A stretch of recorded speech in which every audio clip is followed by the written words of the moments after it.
Good news, kapamilya!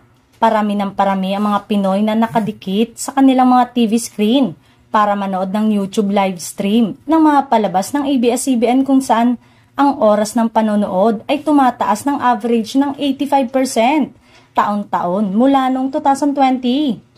Sa patuloy na panonood ng mga palabas ng ABS-CBN sa Kapamilya Online Live sa ABS-CBN Entertainment YouTube channel, maaaring nawala ng posisyon ng ABS-CBN Broadcasting bilang dominanteng puwersa sa media ng Pilipinas.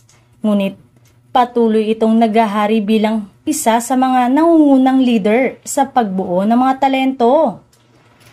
Kahit na nawala ang prangkisa nito, 4 na taon na ang nakakaraan. Sa taon ng pagpupulong ng mga stockholder nito, binigyan ng credit ng presidente at CEO ng ABS-CBN na si Carlo Katigbak ang kaligtasan at kahusayan ng network.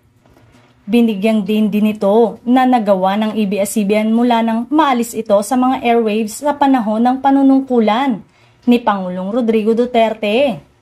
Sa katunayan, ay unti-unti na umanong nababawi at mas lumalawak ang naaabot ng ABS-CBN.